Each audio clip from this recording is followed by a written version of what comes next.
දැන් ඉවතක් වෙන රෙකෝඩින් දැම්මේ නෑ. දැන් හිතුවේ ආයෙ රෙකෝඩ් කරන්න මේ ටික. මම කියන්න අද දේ ඉච්චර ටිකක් හිතුවේ දෙනවා හැද්දක් දාන්න මම හිතුවේ ආයෙ කරනවා මේ ටික හොඳයි. දැන් කරන්න වෙනවා. අනිත් ළමයි ටික බලමු. මේ නෑ කිසි කෙනෙක් එකේ තමයි ලයිව් ෆෝන් පාවිච්චි කරන්න ඒක හොඳයි. හරිද? මේ එයාට නම් ලැප් එකෙන් දාලා දෙනවා. ඊට පස්සේ මේ තව දෙන්න බැරි ආන්සිරයන් ගෝවා දෙන්නේ ඒ කට්ටියන මොකක් කරේ අර පෞද්ගලික හේතු කිව්වා. ඒක උඩ යාර රෙකෝඩින් එක දානවා. ඒ නිසා අද ආයෙ රෙකෝඩින් එක දාන්න වෙනවා. ඒතකොට උදේට කවුරු හරි දාන්න රෙකෝඩින් ආයෙ ඔයාට තේරුණා මදි නම් උදේට මෙහෙජ් එකක් දාන්න උදේට ආයෙ රෙකෝඩ් කරනවා. හරිද? මේකම ආයෙ කරනවා. ප්‍රායහන් ඉන්න පුළුවන් ඕන නම් මේ හරි මේක මේක තමයි සූත්‍රය. මේක සූත්‍රය. හරිද? සූත්‍රය අනුක්‍රමණයෙන් දක්වන්න ඕනේ. මොකද කරන්නේ? දැන් මෙහෙම බෑ. අපිට දෙන්නේ y සමානයි mx ධන c. මතකද? සූත්‍රාකාරයෙන් y සමානයි mx ධන c. එහෙනම් ඒක හදන්න.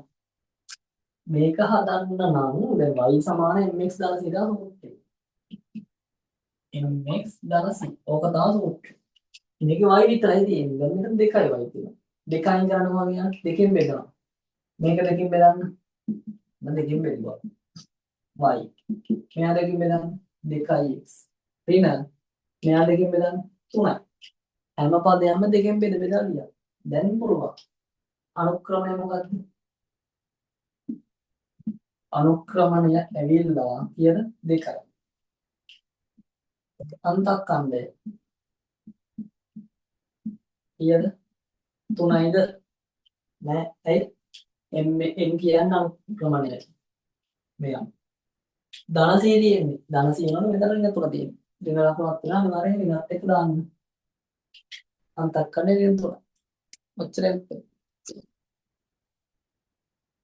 ලොකරේ හිතන්න ඕනේ.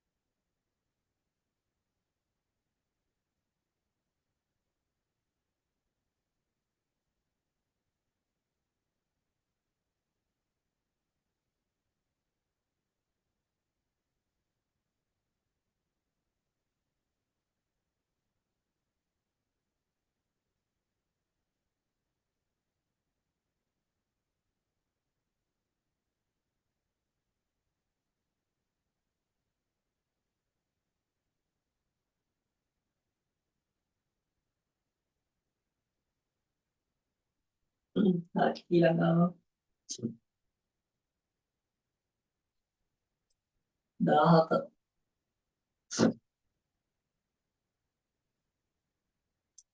රූපයේ දැක්කන ABCD සමාන්තර ආශ්‍රයයේ D යනි තොරතුරු අනුව DAE අගය කරන්න. කොයිද? DAE මෙන්න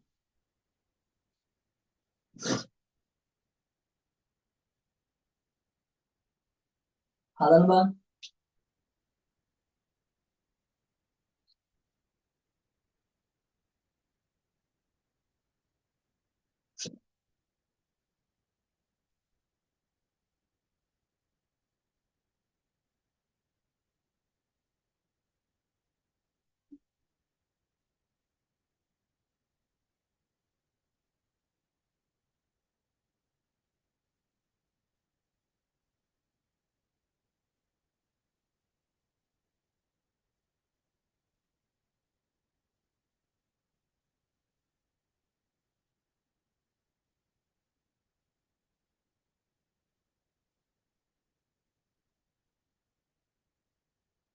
රූපය ගන්න.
අදුවද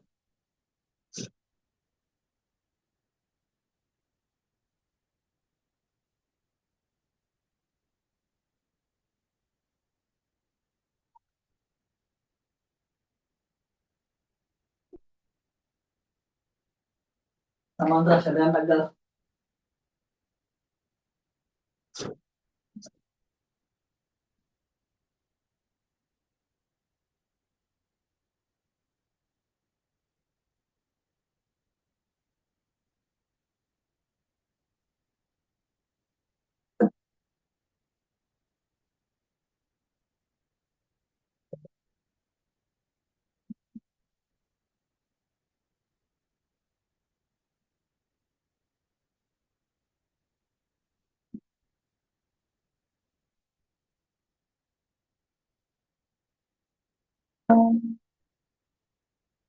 හරි බලන්න මේ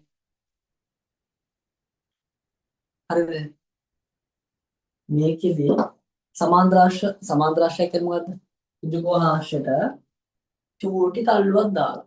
හරි. ඒතොර යාල වෙනවා. මේක. හරි. එතකොට හරි සමාන්තරාශය චූටි තල්ලුවක් දාලා මේක. යටවනවා අන්න. සමාන්තරාශය ලක්ෂණ තමයි මොනවාද? සම්මුඛ පාදයුගල් සමාන සහ සමාන්තරයි. කියන්නේ මෙයාට මෙයා. බැලුවා ගන්න පේනවනේ. සමානත් වෙනවා සමාන්තරත් වෙනවා. සමානත්වයි ත්‍රිකෝණාශ්‍රය අපි ගත්ත ත්‍රිකෝණාශ්‍රය පාදය සමානයි. මේ දෙක සමානයි. අරගේ දෙපැත්ත සමානයි නම් මේකේ දෙපැත්ත සමානයි සම සමාන්තරයි. හරිද? ඊට පස්සේ ඒව දාන්න දන්නවනේ කොහොමද දාන්නේ? සමානයි කියන්නේ මෙහෙම දානවා. සමාන්තරයි කියන්නේ මෙහෙම දානවා. හරි? මේ පැත්තත් දෙක දෙක දාන්න හැකියි. ලොකුම දේ තමයි හරිද? සමාන්තරාශ්‍රයක සම්මුඛ කෝණ සමානයි. හරි ඒක දන්නවා. සමාන්තරාශ්‍රයක සම්මුඛ කෝණ කියන්නේ ඉස්සරහ දෙපැත්තේ තියෙන දෙක සමානයි. මේ ඒ දෙන සමානයි. හරි? ඒ දෙන සමානයි. විරුද්ධ දෙන්නනේ. මෙයයි මෙයයි. මේ මොකද්ද වෙන්නේ? අන්න එයයි මොකද්ද වෙන්නේ? 100 අකුර හැඩයට යන්නේ. මොන කොනද? සුද්දා. මොකද්ද? මොන කොනද සුද්දෝ? සුද්දා කියන්නේ මොකද්ද? මිත්‍රයට. හරි? එහෙනම් මිත්‍ර කොන. ඒ දෙන්නගේ එකතු 180යි. හරි? ඒ වැඩි අහන්න ගන්න නැහැ. කියන්න බෑ කියලා. හරිද? මතක තියාගන්න. මෙතනට ඕන වෙන්නේ මෙයාට මෙයා සමානයි. ඉස්සරහා කෝණේ එනි සම්මුඛ කෝණ දෙක සමානයි. අර 120 නම් මෙයත් ඇවිල්ලා 120යි. 120යි සම්පූර්ණ 120යි. මේට 25ක් ගියා. අතර කීයද? 120න් අඩු කිරීම 25. කියන්නේ 95යි. ඉතින්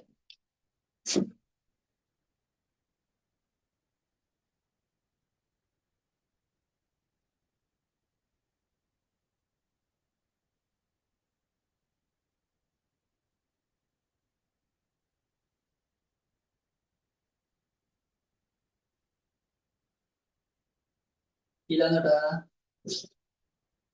18 ගණන් 20ක් හරි කොහොම හරි 20ක් කරන් යමු. මෙන්න පහ වැඩ කරන්නේ හරි 20ක් කරලා.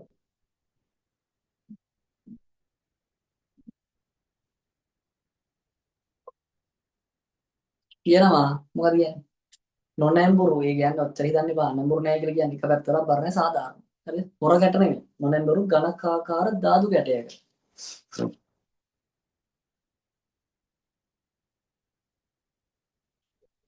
ඝනකාකාර ධාතු ගැටය. ඒ කියන්නේ ඝනකයක් හැදෙන්නේ තියෙන හරි. හරි හතරස් පෙට්ටියක්. ඝනකයක් තියෙන. ප්‍රතිවිරුද්ධ මුහුණක් තල 1 2 3 ලෙස අංක යොදා ඇත. ධාතු ගැටේ එක් වතාවක් පෙරලීමේදී ඉරට්ටකයක් ලැබීමේ සම්භාවිතාව බලන්න.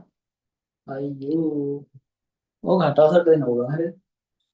ඔය කියන්නේ ධාතු ගැටි පෙට්ටියක් නෑ මම ළඟ පෙන්නන්න. තියෙනවා. ඉන්න. හරි. මෙන්න ධාතු ගැටයක්. හරි. මේකෙන් ධාතු ගැටය. මේ ධාතු ගැටේ මේ පැත්තේ ගහන්නේ ප්‍රතිවිරුද්ධ පැතිවල 1 2 3ට. හරිද? ඒ කියන්නේ මේ පැත්තේ එක ගහනවා නම් මේ පැත්තේ ගහන්නේ එකම තමයි. දෙපැත්තේ එකයි මේ පැත්තෙත් එක. එක එක. මේ පැත්තේ දෙක ගහනවා මේ ගන්නෙත් දෙක. ඊට පස්සේ මෙහි තුන ගහනවා මේ පැත්තේ තුන. එහෙම ගහනවා. හරි. එතකොට එකේව කීයක් තියෙනවද? එකේව දෙකක් තියෙනවා. එකේව දෙකක් තියෙනවා. කොළ එකක් කියලා දෙකේව දෙකක් තියෙනවා. ඒ ඉස්සරහට පැත්ත පිටුපස්ස පැත්ත. තුනේවත් දෙකක් තියෙනවා. ඔන්න. පැති හයක් තියෙනවද බලන්න. 1 2 3 4 5 6.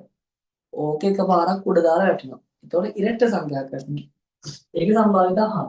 කීයද? ඉරට්ට සංඛ්‍යාවක් ලැබීමේ සම්භාවිතාව කීයද? ඉරට්ට සංඛ්‍යා මොනවාද? ඉරට්ට සංඛ්‍යා කියන්නේ දෙකෙන් බෙදන්න පුළුවන්. එතකොට 1යි 2යි. සම්භාවිතාව ලියන්නේ කොහොමද? මුළු සංඛ්‍යා ගානෙන් අපිට ඕන එක අදාළ පංගුවක් විතර ලියනවා. මුළු සංඛ්‍යා ගණනේ අදාළ කොටස පංගුවක් කියන්නේ. මුළු සංඛ්‍යා කොටසෙන් මුළු සංඛ්‍යා කීයක් තියෙනවද? 6ක් තියෙනවා. 6න් අපිට ඕන කීයද? 2යි. ඒක භාගයක් විතර ලියන්න. 6න් 2යි. උත්තරය ආවා. ඉතින් 18 වෙනි ගාන කියන අමාරු ගාන. 18 වෙනි දාන ගාන 25න් අන්තිමට කරේ. ඊට තමයි අමාරු ගාන දාන්නේ. ඔය අමාරු දෙති. ඔයාලම තීරණය කරන්න. තීරණය බසපි. කරන්න කලින් අමාරු කරාට පස්සේ ලේසි නේද? ඔය ලියා ගන්න. ලියන්න ගන්න පුළුවන් ඉන්නේ නැහැ. දැන්ට පුළුවන් පස්සේ මතකයි. 19. අරය සෙන්ටිමීටර 10ක් නෑ මොකද උස සෙන්ටිමීටර 10ක් වූ ජෝර්ජ් වෘත්ත සිලින්ඩරයක පරිමාව උත්තරයි. සිලින්ඩරයේ පතුලේ ආරය සොයන්න. වරහන් ඇතුලේ මොකක්ද තියෙන්නේ?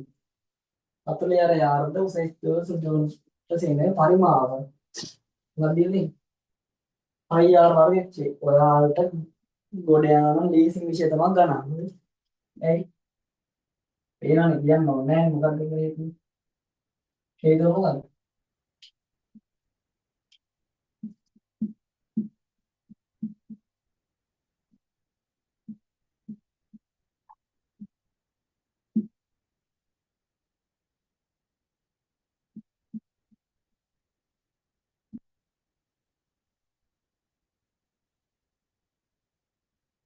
හරිද?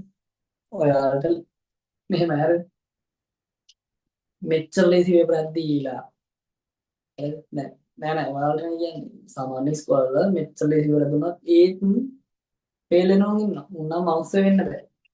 හරිද? ඇයි මේ ගාන දීලා මේ ගානේ වරහන් ඇතුළේ දීලා දිනවා පතුලේ අර යාළුවෝ උසේච්චන සිලින්ඩරයක පරිමාවයෙන් සූත්‍රයට 5R වර්ගයේ චු. ඔක ගානක් දීලා උත්තරයක් දෙනවා. ගානක් දීලා උත්තරයක් දෙන එකම සබ්ජෙක්ට් එක ගණන්. හරිද? ඇයි සිංහල දෙන්නේ නැහැ නේද? මේ මක්කරි කියන දේ එහෙම දෙන්නේ නැහැ. ගානක් දීලා උත්තරයක් දෙන උත්තරේ දාන්න විතරයි දෙන්නේ. පරිමාව මීන් වොලියුම් කියලා කියන්නේ 5R වර්ගයේ ආදේශ කරා සූත්‍රය දෙනවා. සූත්‍රය දීලා දෙන්නේ. පරිමාව දීලා 1540යි. 5 කියන්නේ 722. R කියන්නේ R වර්ගය දන්නේ නැහැ. H කියන්නේ 10යි. දැන් හවස් මුද්ද දාන්න. හරි? කොහොමද දාන්නේ? අපිට ඕන විතරක් තියන අනිත් ඒවා හිටට දාන හරහට දාන්න. කැපෙන්ද? ප්ලේන් එක නක් කරාම මෙහෙම ගියා මෙහෙම ගියා. 7 දානවා මෙහෙට. 1540 පුරු කිරීම 7. උඩ තියෙන ඒවා යටට යනවා. 22 යටට යනවා. මේ 10ත් යටට යනවා. කපන්නද? බිඳුවට බිඳුවක් කැපුවා. තව 22ට 154 කවද හැකි 22ට 1යි. 154ට 7යි. 7යි. 7ක් 7 කීයද? 7 වර්ගය. 7 වර්ගයනේ. හරි. එහෙනම් 7 වර්ගය සමානයි r වර්ගය නම්. 7 කියන්නේ r කියන්නේ 7යි. එම නිසා r සමානයි 7යි 100. අමාරු දෙයක් ඕවා ලියනවා. ආදේශ කරන්න විතරයි තියෙන්නේ. ගානක් දී උත්තරෙත් දීලා මැද්දේ ටික.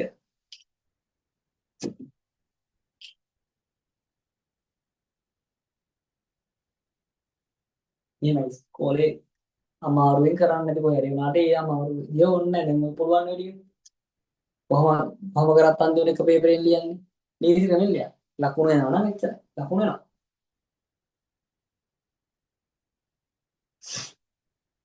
මේ හෙට දානවා උදේට. ඊට දාන්න. 9ට දාන්න. හෙට උදේ 9ට දානවා සෝම්‍යා. මේක මහයි මුලින්ම දාන්න. හරි. මුල් ගණන් 15ක් හදනවා. මුල් ගණන් 15 දැන් 16 ඉන්නේ. සෝම් එක රෙකෝඩින් එක දැම්මනේ. ආයෙ කරනවා. ඔන්ලයින් ජනතාව වෙනුවෙන්. සාහවිසි කරලා හෙට දානවානේ වීඩියෝ ඒකට. ඕන කට්ටිය කරෙන්න මෙසේජ් එකක් දානවා ඔය කට්ටිය.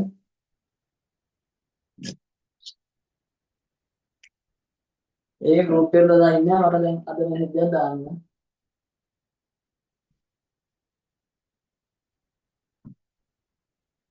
19 හරි. 18ත් හරි. ඔව් අන්නේම හැදුවට පස්සේ හරියට දාන්න ඕනේ. ඒතකොට මේකේ 20 කියනවා රූපේ ඕ කේන්ද්‍රය වූ ඒ වෘත්තයේ AB ඡාය AB කියන්නේ මේ මේක මධ්‍ය ලක්ෂ්‍ය XB AXO වගේ සොයන්න AXO මේ මේක කීයද කීයද කියන්න බා හදන්නේ නැති නේද පොලේ පිරෙන්න හදන්නේ නැති හරි පොලේ පිරෙන්න හදන්නේ දෙට්ට ඇත්තේ ක්‍රමයක් තියෙනවා මතකද වෘත්තයක ජාය ඔන්න ජාය හරි විස්කම්බිය නෙමෙයි නිකන් පැත්තේ නම් නිකන් රේඛාව වෘත්තයක කේන්ද්‍රයේ සිට ජායේ මධ්‍ය ලක්ෂ්‍යයට ඒ කියන්නේ හරිනකට මධ්‍ය ලක්ෂ්‍යයට යා කරන රේඛාව මගින් එම ජාය සමච්ඡේදනය වන අතර එය ලම්බක වේ. ඒ ලම්බක සමච්ඡේදනය වේ. ඒ කියන්නේ ලම්බකයි. හරි.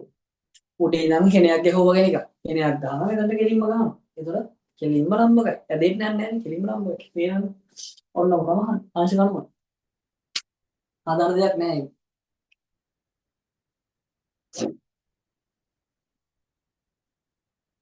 හරිද?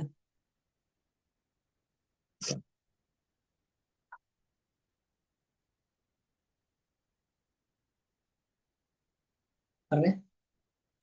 ඔතනින් ඊටු ටික හරිද? ඊට උදේ 9ට zoom එකක් දානවා. zoom එක කරන්නේ මුල් ගණන් 15.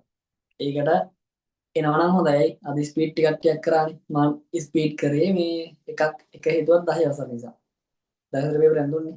ඒ විපරේ ඔයාලා ස්පීඩ් එක හදන්න ඕනේ මට ඔයාලා. ඒක නිසා තමයි ස්පීඩ් කරේ ටික ටික. නැත්තම් ලතාවට ආයන්න ගැටේ දාලා ලස්සනට විදියා ඉන්නේ. එහෙම බෑ. දැන් ස්පීඩ් හදන්න ඕනේ. හරි. යක්කු වගේ වැඩ කරන්න ඕනේ. මේ එක හේතුවක් 10 පේපරෙන් නිසා. අනිත් එක මට වැරදිච්ච නිසා මම හිතුවේ මට මතක් වුණේ මේ රෙකෝඩින් දැම්මා කියලා. ඒතකොට රෙකෝඩින් බලන ළමයින්ට සම්බෙලිනේ. ඒක නිසා පොඩ්ඩක් ස්පීඩ් කරේ. පස්සේ බලද්දි රෙකෝඩින් දාලා නැහැ. හරිද? මටත් අමතකයි මම රෙකෝඩින් දැම්මා කියලා. දැම්මේ නැහැ කියලා. ඊට පස්සේ ඒ ගණන් 15ක් දාලා නැහැ. ගණන් 15 ඊට උදේ කරනවා. තේරුම් නැති කට්ටිය නෑ කොමන් මන් දාන්නම්. හරිද? කොහොමත් ඔය මුල් ගණන් ටික සමහර ස්පීඩ් ඇද්ද නිසා සමහර කට්ටිය හිටියේ නැහැ. මම ගෲප් එකට දානවා ලින්ක් එක. ඊට උදේ 9ට. හරිද? දහම් බස කට්ටිය යන්න කමන්නේ. මේ ඊට උදේ 9ට දානවා ගෲප් එකට ලින්ක් එක දානවා. ඒකට ඕන කට්ටිය එන්න. තේරුණ කට්ටිය තමයි ඉන්නේ. ඒ කියන්නේ දෙපාරක් අහගත්තට වැඩි වෙන්නේ නැහැ. ඊයන් මං සමහරක් ඊට හෙට කියද්දි මේ වගේම නෙමෙයි කියන්නේ. අලුත් හිතරින දේ කියනවා. හරි. ගානට ඒ වෙලේට මතක් වෙන ටික ඒ වෙලේට කියන ටක් ගන්න. ඒක ඒතකොට ඔයාලට හොඳයි. දෙපාරක් අහගත්ත කියලා වැඩි වෙන්නේ නැහැ.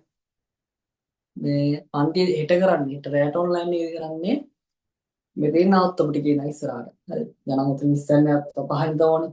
ආයි රචන විගත රචන අන්න ඒ ටික තමයි හෙට ඕන. විගත රචන භාග ගන්න කොටස් චුල් චුට්ටියක් ඇදලා කොටු දැලයි. ඒ ටිකත් හදාගන්න බෑනේ හරක් කරන්න. තාට මොනවා කෑරගෙන හැම්බරනවා තියාගෙන ඒවා දුන්නට පස්සේ. ඒ නිසා ඒ ටික හදනවා. මේ ෆිසිකල් ක්ලාස් එකේ තව එඩිට් කරනවා. නවත්තපු දැන ඉස්සර තමයි යන්නේ. මේ